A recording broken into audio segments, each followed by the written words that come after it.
Bienvenue à chacune, bienvenue à chacun. C'est une joie de vous accueillir dans cette nouvelle rencontre de soufisme et phénoménologie. Merci de tout cœur pour votre présence. Nous sommes habités, traversés par tant de besoins. Besoin de respirer, de manger, de boire, besoin de se lever, de marcher, besoin de rencontrer, de faire, besoin de dormir, besoin de parler, de se taire, besoin de prier. Tant de besoins, certains dits primaires, fondamentaux, d'autres héritiers de culture, de formes de vie, d'une histoire collective, individuelle, ces besoins caractéristiques de tel individu plutôt que de tel autre.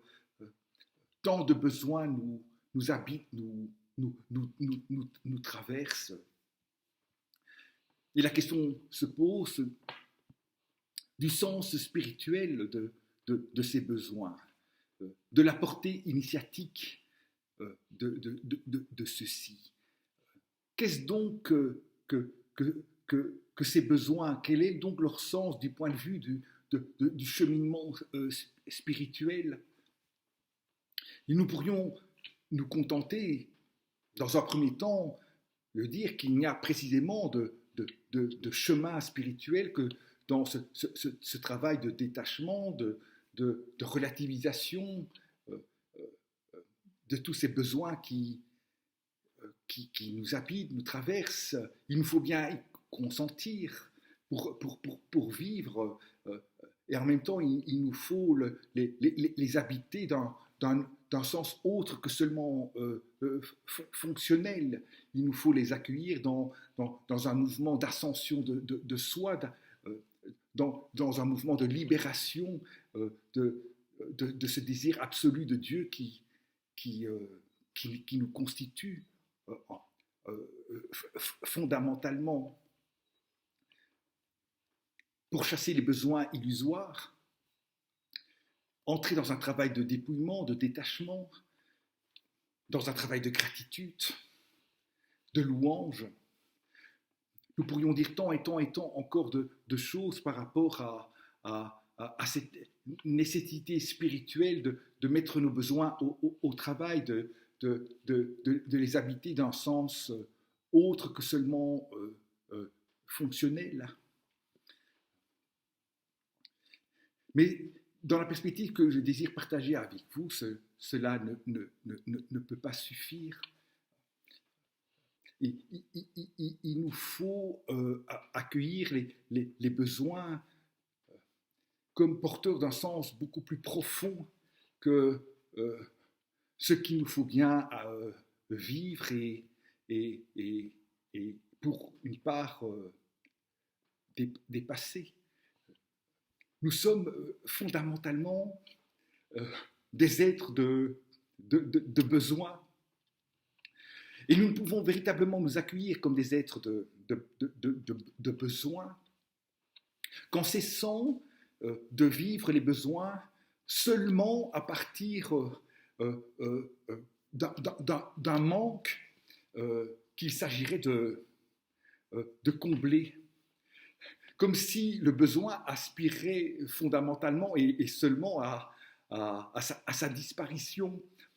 Besoin de manger, je mange, et voici que le besoin disparaît. Promis à son retour, bien entendu, mais néanmoins satisfaire et en ce sens annulé. Et nous pourrions alors avoir beau jeu de distinguer le plan des besoins qui cherchent perpétuellement à s'annuler dans le mouvement même de leur réalisation, du plan d'un désir toujours encore inscrit dans l'ouvert, dans l'inépuisable de la vie, d'un désir qui se renouvellerait au fur et à mesure dans le mouvement même de sa satisfaction, qui serait aussitôt renouvellement de lui-même dans le mouvement même de sa satisfaction, qui ne serait plus en ce sens tendu vers une contradictoire disparition de lui-même. Il y aurait d'une part les besoins vitaux et puis le déploiement d'un désir s'accueillant dans un manque à être fondamental, dans une non-coïncidence de soi avec soi, non-coïncidence à jamais. Oui, certes, nous pouvons décrire les choses ainsi, mais en dévalorisant le besoin, un besoin qui serait seulement d'ordre fonctionnel, d'ordre seulement vital, nous risquons d'occulter son sens spirituel fondamental. Ce qui, dans le besoin, nous conduit à l'absolu. Et ce que je propose dans cette rencontre, c'est précisément cela.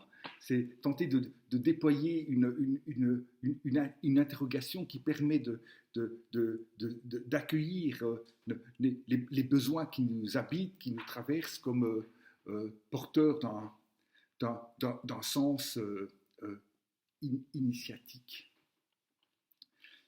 Il importe, pour ce faire, dans un premier temps, je l'ai déjà pour une part esquissé, mais je vais maintenant davantage le déployer. Il importe dans un premier temps de cesser de vivre et de penser les besoins seulement à partir du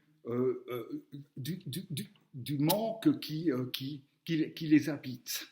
Comme s'il y avait le besoin de manger, l'épreuve d'un manque et puis un mouvement de satisfaction, d'annulation du manque, comme si le besoin ainsi satisfait pouvait disparaître. Je suis très très sensible aux recherches que le phénoménologue Michel Henry a réalisées sur le besoin et sur cette idée que l'acte même de manger n'est pas une mise ne met pas fin au besoin de manger, mais l'accomplit. Et il ne peut manquer de l'accomplir qu'en exigeant son renouvellement, qu'en en appelant encore et encore à d'autres déploiements de lui-même. Ce n'est pas que le besoin de manger se renouvelle seulement parce qu'il faut bien, parce qu'il faut bien faire le plein d'essence pour que la voiture continue à rouler. Non, de la perspective de Michel Henry, au cœur même de chacun de nos besoins, c'est la vie qui advient à elle-même, qui se célèbre dans son inépuisabilité. En ce sens, le besoin de manger, mais nous pourrions le dire tout autant du besoin de respirer, de boire, de dormir, de parler, de tous nos besoins. Chacun de nos besoins, en tant qu'il est un besoin vivant, et ce en quoi l'inépuisable de la vie surgit.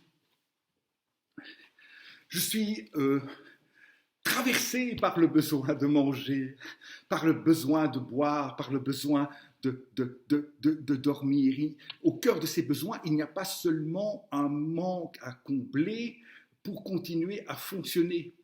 Il y a une joie de la vie, une louange se déploie au cœur même de chacun de nos besoins. Et c'est en ce sens que l'on peut mesurer l'horreur, l'abomination à laquelle nous nous livrons lorsque nous laissons tant et tant de nos sœurs et de nos frères être contraints de vivre le besoin de manger selon la modalité de la survie, de la famine. Ce besoin qui ne peut plus, ne peut plus s'accueillir tout en étant toujours déjà encore en même temps telle est l'horreur dans cette jouissance de la vie, dans cette joie de la vie, dirait cette jouissance de la vie, dirait Michel Henry, l'abomination de faire de ces besoins qui sont des célébrations de la vie, ce qui est acculé à la survie, au cœur de chacun de nos besoins, aussi fonctionnellement articulés soient-ils par ailleurs. Au cœur de chacun de nos besoins en tant que besoin vivant, il y a l'inépuisable de la vie qui se déploie, qui surgit, qui se manifeste, qui se célèbre. Si bien que je ne peux pas me contenter seulement de dire j'ai faim. Il faut tout autant dire la vie surgit, me donne à moi-même. Dans ce besoin de la faim, je suis en charge de ce besoin qui est en même temps radicalement le mien. Ce qui fait le besoin de manger, ce n'est pas seulement un manque à combler, mais une aventure de la vie, un chemin de vie.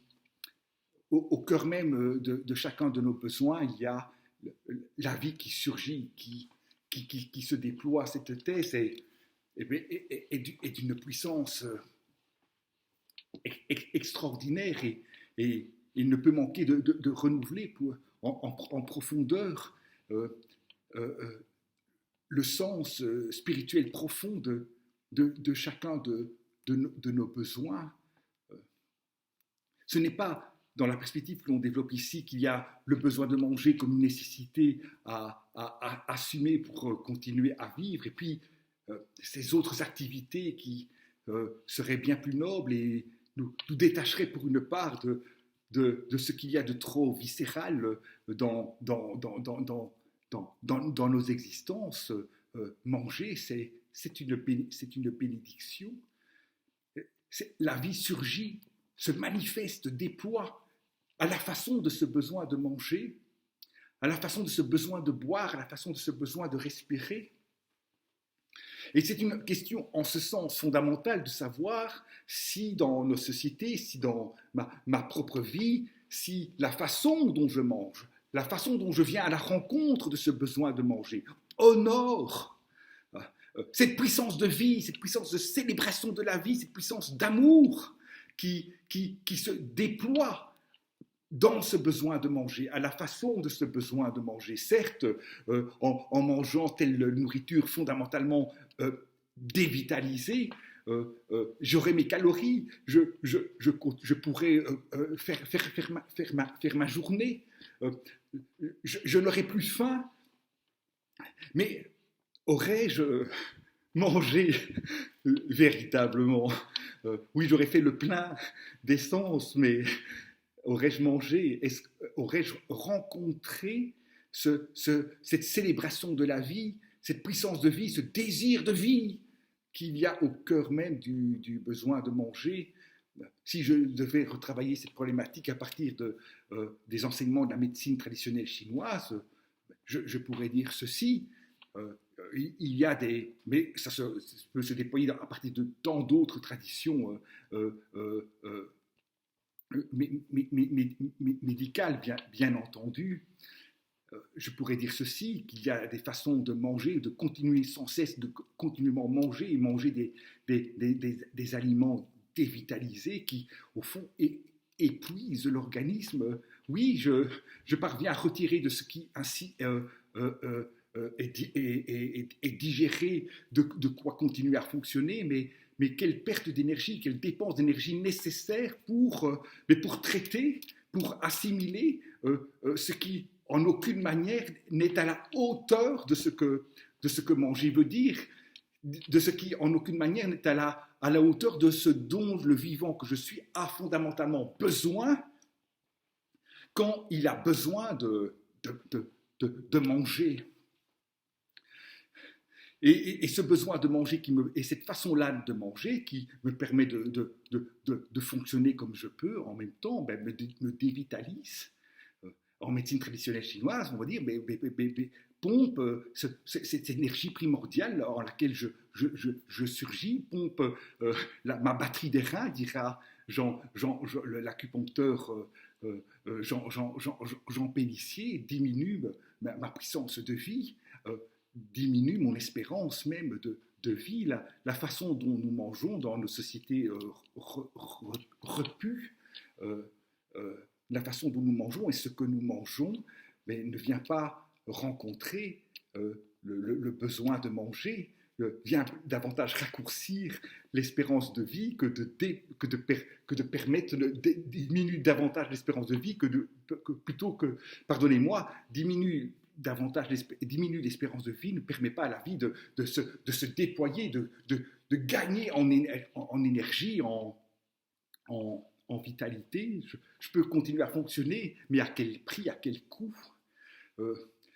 Comme si j'étais en plein hiver avec la fenêtre grande ouverte. Oui, bien entendu, le chauffage est allumé à fond. Oui, de fait, je n'ai pas froid, mais à quel prix?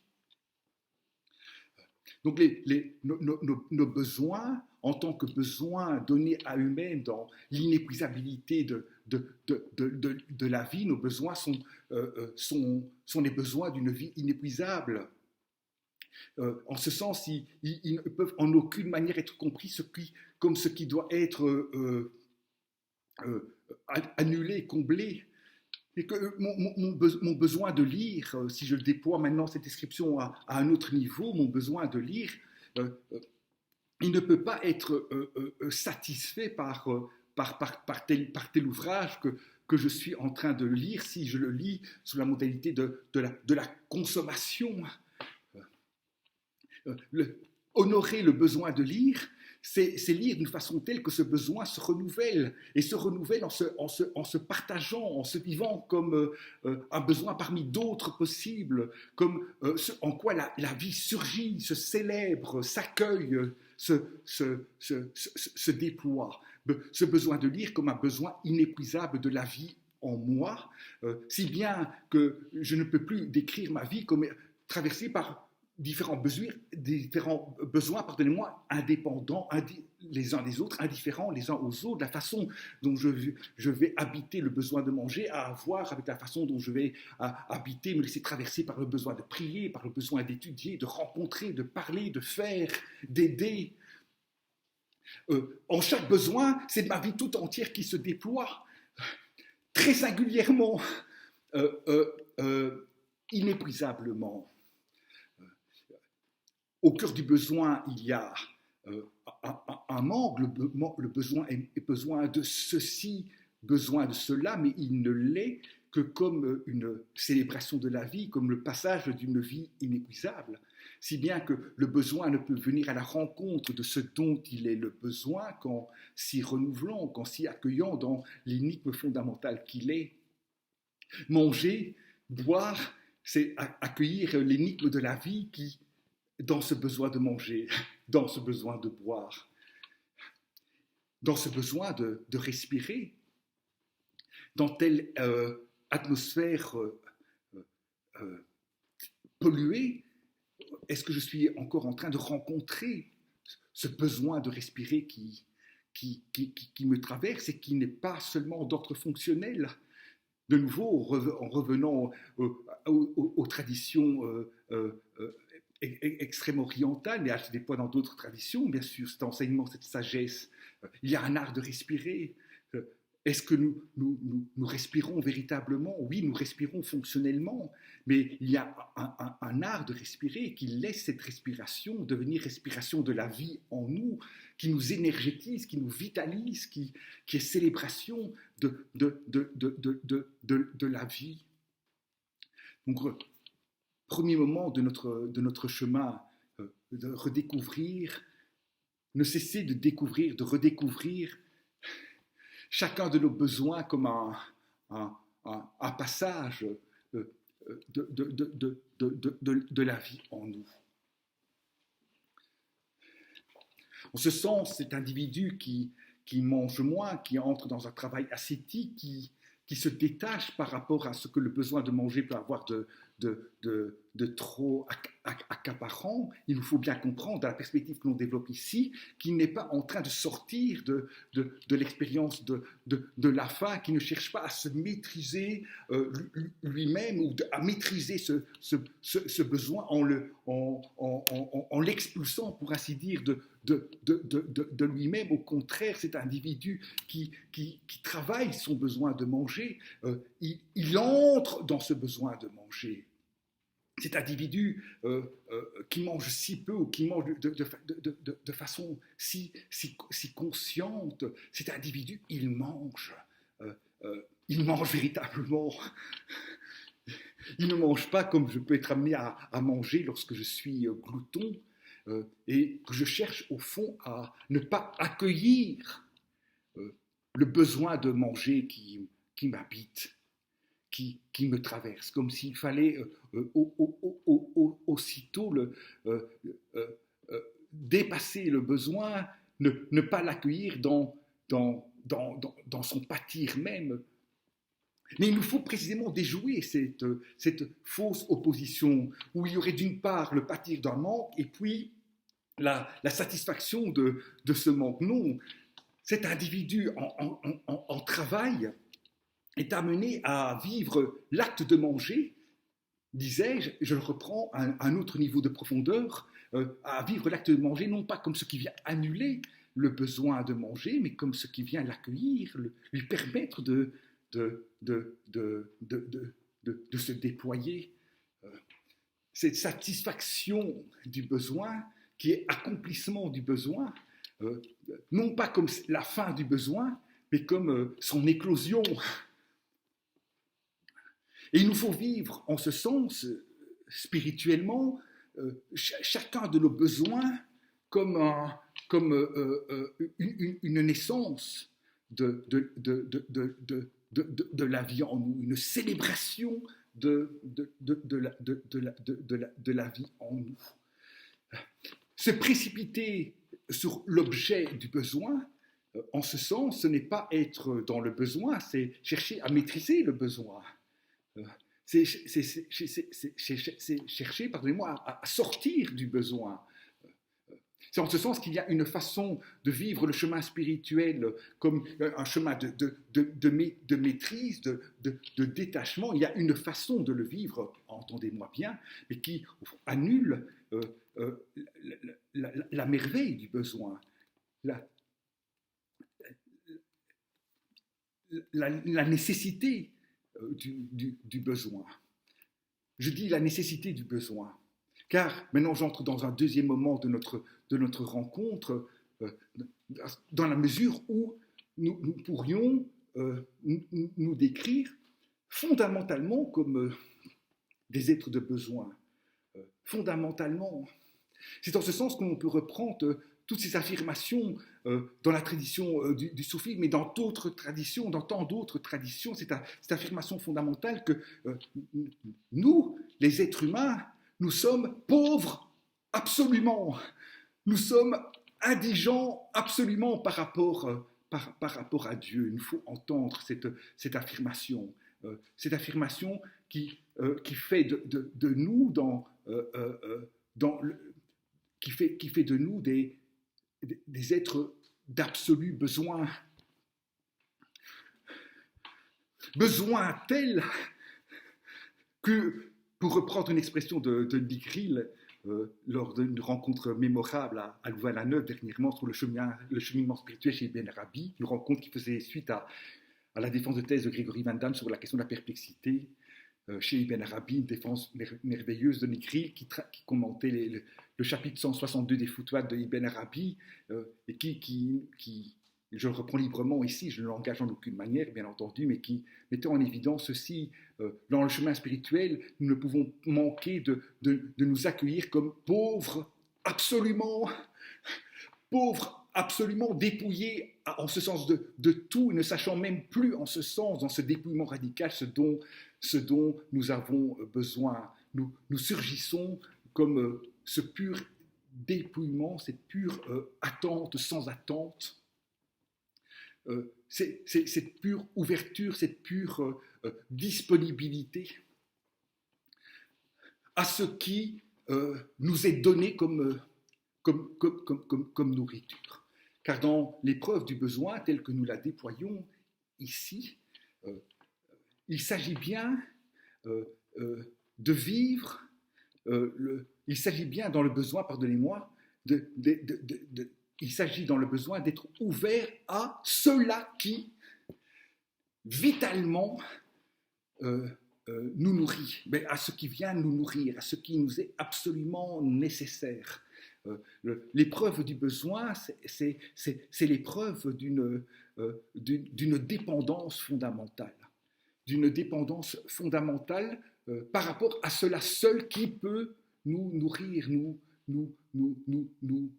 faire naître, nous générer, nous vitaliser. En ce sens, il y a au cœur du besoin un mouvement d'ouverture. Lorsque je vis le besoin de manger d'une façon telle que je cherche à annuler le pâtir de ce besoin, alors je me précipite sur l'objet, je cherche à l'appréhender. Je m'accapare la nourriture plutôt que la recevoir. Je fais de la nourriture ce qui va venir combler un manque, ce qui va me permettre d'annuler le pâtir même du besoin. Je n'accueille pas la nourriture comme ce qui m'est donné, comme ce qui vient à moi. Comme ce qui, en ce sens, ne peut manquer de me surprendre. Et que le besoin comme épreuve d'une dépendance radicale, le besoin ultimement, comme célébration de la vie, ne sait pas ce dont il est le besoin. Il est toujours déjà encore dans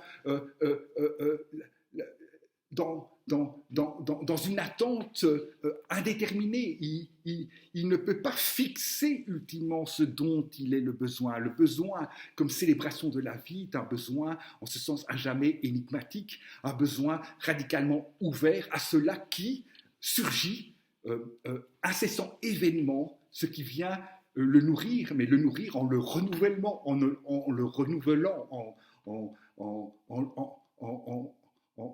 en le rendant à lui, en le donnant à lui-même comme un besoin à jamais satisfait. Nous sommes des êtres de besoin. Le besoin, dans la perspective que l'on développe ici, le besoin est radical. C'est un besoin à jamais. C'est un besoin à jamais, mais qui est dans sa dépendance radicale est notre richesse même, et le passage de l'inépuisable de la vie en nous est joie de la vie, et louange. La merveille des merveilles, c'est que le besoin surgit, c'est que nous sommes traversés, habités par un besoin à jamais, par une ouverture à ce qui à jamais surgit, nous déstabilise, nous renouvelle, nous engendre. Nous accueillir comme dans une dépendance fondamentale. Dépendance fondamentale par rapport à Dieu, dépendance qui s'accueille, qui se déploie au cœur même de nos différents besoins. En ce sens, le travail spirituel ne va pas consister ici à se dépouiller, à tenter de se dépouiller dans une illusoire maîtrise de nous-mêmes, de ces besoins qui nous traversent, mais de les accueillir comme autant de manifestations de cet amour de Dieu qui nous rend pauvres absolument. Dans le cheminement spirituel, il ne s'agit pas seulement de nous découvrir pauvres, comme si dans cette découverte de notre pauvreté fondamentale, il y avait le désir caché d'une complétude, en ce sens d'une annulation de la pauvreté. Non, nous sommes pauvres absolument, nous sommes pauvres à jamais. Et j'ai été très touché lors de cette rencontre avec Denis Grill par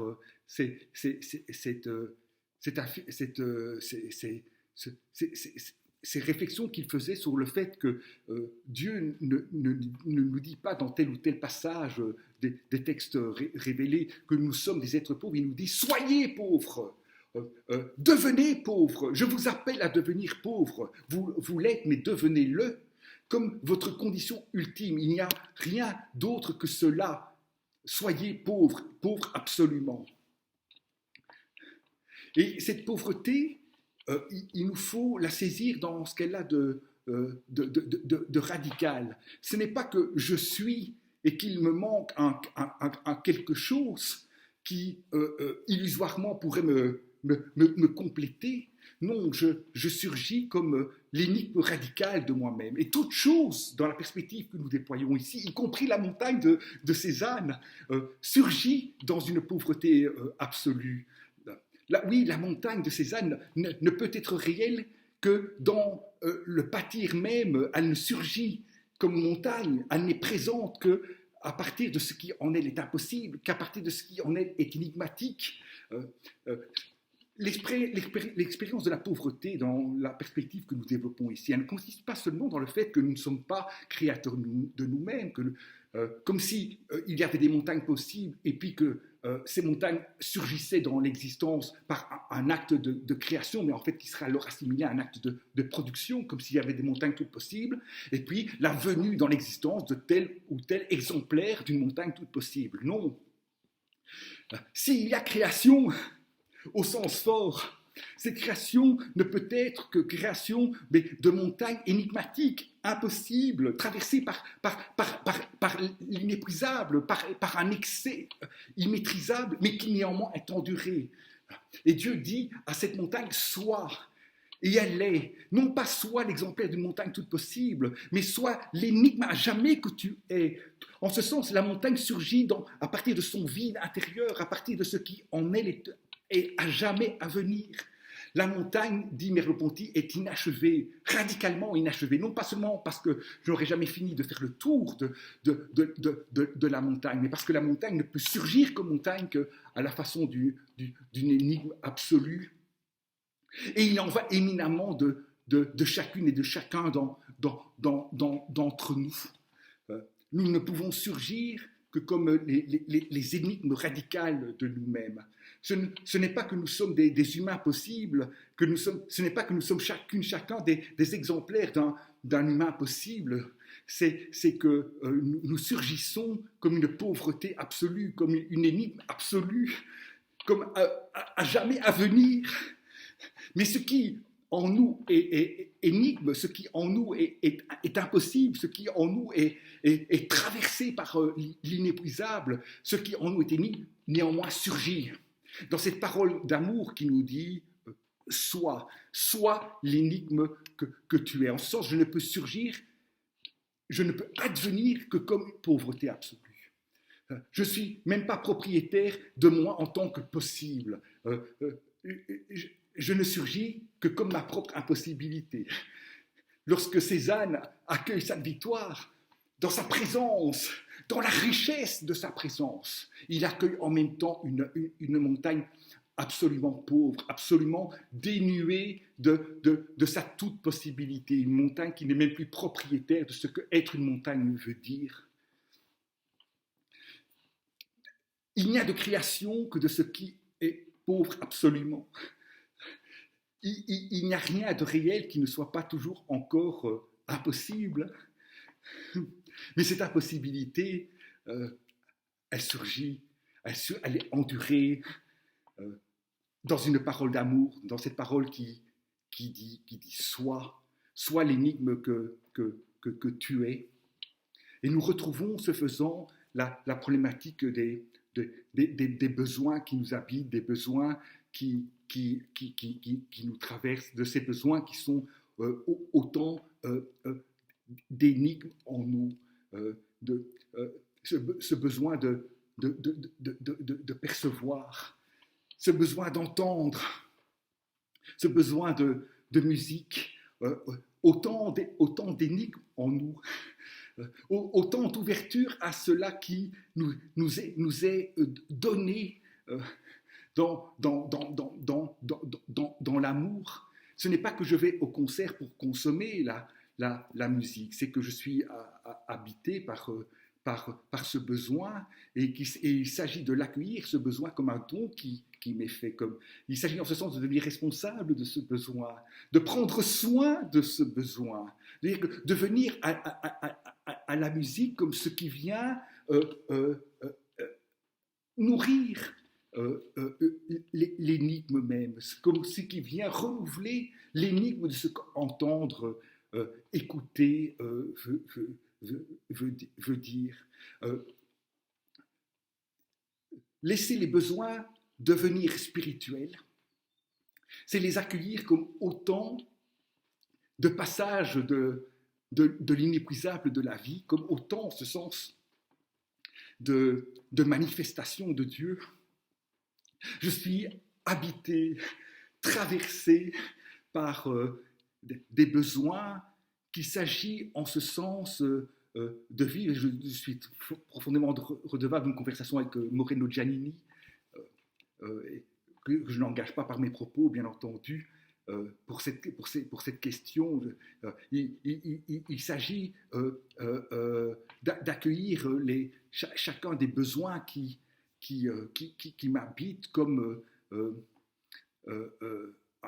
un nom de Dieu, comme un chemin d'ouverture et d'accueil de cette parole, un chemin d'ouverture et d'accueil de cette parole inouïe qui à chacune, à chacun d'entre nous dit mais soit le passage de l'inépuisable, soit dans l'énigme que tu es, dans ce qu'il y a en toi d'impossible, manifestation de l'inépuisable.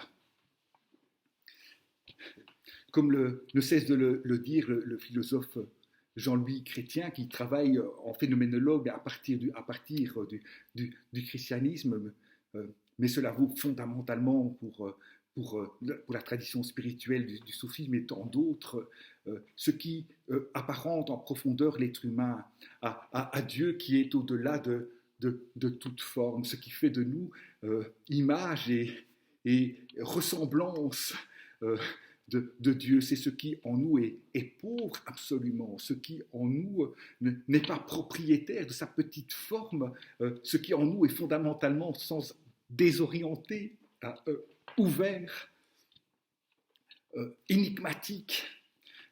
Donc vivre nos besoins, ceux qui se déploient sur la terre d'ici-bas, c'est nous laisser reconduire à notre être même, à ce qui nous constitue, notre pauvreté absolue.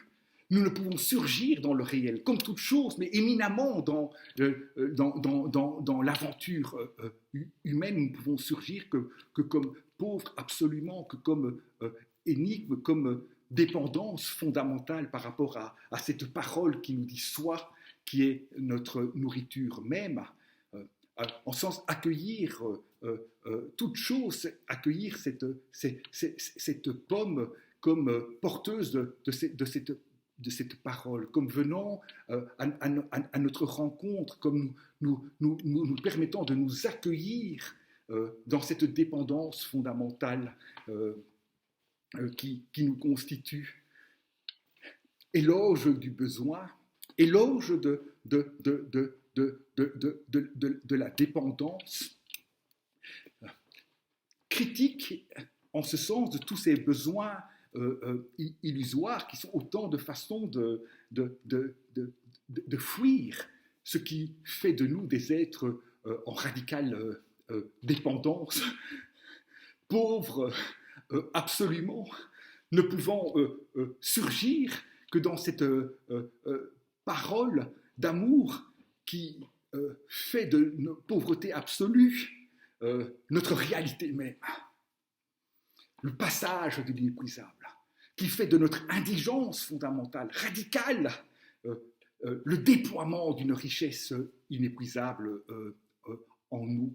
Vivre, en ce sens, chacun de nos besoins comme un exercice spirituel, une jubilation, non pas visant à annuler ce qui fait de nous des êtres de besoin, mais visant à nous accueillir radicalement en toute chose, comme pauvreté absolue, comme être de besoin. À force d'insister sur ce qui fait de nos vies des vies en dépendance, des vies de besoin, ne sommes-nous pas en train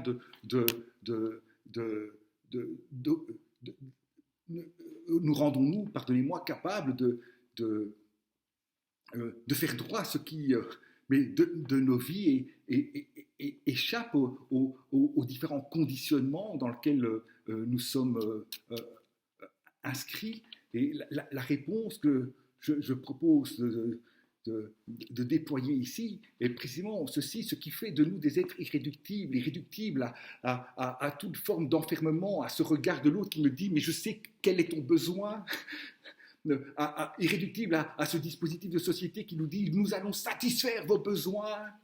Eh bien, c'est précisément cela qui nous fait de nous des êtres de besoin au sens le plus fort du terme. Lorsque je m'accueille dans cette pauvreté absolue, dans cette énigme fondamentale, dans cette désorientation fondamentale, lorsque je consens à pâtir de ces besoins qui me traversent, qui m'habitent, j'ouvre en moi une capacité à résister à tous ces dispositifs, au fond, qui cherchent qui nous proposent comme image de l'humain, l'image d'un humain maître de soi qui ne serait plus dans la dépendance. Au fond, c'est parce que je suis dépendant absolument de cette parole d'amour qui me dit soit que je m'éprouve irréductible à quoi que ce soit. Mais c'est précisément dans le mouvement même par lequel je m'éprouve irréductible à quoi que ce soit que je peux accueillir toute chose comme un chemin de l'absolu, comme la proposition d'un voyage. Lorsque je m'accueille pleinement comme être de besoin, je suis dans l'ouverture. Lorsque je m'accueille pleinement dans ce besoin d'étudier, ce besoin de lire, ce besoin d'écrire, je m'accueille dans ce besoin d'une façon telle que je ne cherche plus à posséder la façon dont ce besoin va être rencontré. Je suis ouvert à ce qui va advenir. Alors, je suis actif, mais actif non pas pour tenter de posséder l'objet du désir, mais actif pour me rendre davantage disponible, ouvert à ce qui, toujours encore de l'extérieur, vient me nourrir. Me libérer de ce que les besoins ont d'oppressant, d'enfermant, c'est m'accueillir pleinement comme un être de besoin, comme une dépendance radicale, comme ne pouvant exister que comme cette pauvreté absolue, comme cette énigme à laquelle Dieu, au-delà de toute forme, dit « sois dans ton énigme, sois dans ta pauvreté, le passage de l'inépuisable. » Sans les besoins ne peuvent plus être compris seulement comme autant de nécessités liées au mouvement d'auto-reproduction fonctionnelle du vivant, comme si il y avait un vivant qui, pour survivre, devait satisfaire tel ou tel besoin.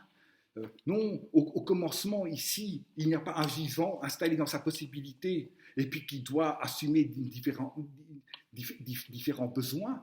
Il y a cet espace en lequel des besoins surgissent, qui sont autant de manifestations de l'inépuisable et auxquelles il s'agit de prendre soin, qu'il s'agit d'accueillir. Ce n'est pas tant que je suis un être de besoin, c'est que je surgis dans ces besoins qui me traversent. Les besoins illusoires, en ce sens, sont des besoins qui sont autant de fuites par rapport à ce qui fait de chacune et de chacun de nous une énigme, pauvre absolument, pauvre, riche absolument, passage de l'inépuisable manifestation de Dieu, ce qui ouvre en moi la créativité, ce qui fait de moi un être toujours encore ouvert au possible. C'est ce qui fait de moi une dépendance radicale, une pauvreté essentielle, pour une pauvreté que j'accueille, que j'ai à accueillir au cœur des différents besoins qui nous traversent, qui nous habitent. Manger en laissant l'acte de manger partagé, radicalement partagé, nécessairement partagé, une célébration de la vie, une gratitude, l'exercice d'une dépendance radicale. Merci de tout cœur pour votre attention. J'attends, si nous le pouvons, de nous rencontrer à nouveau, et merci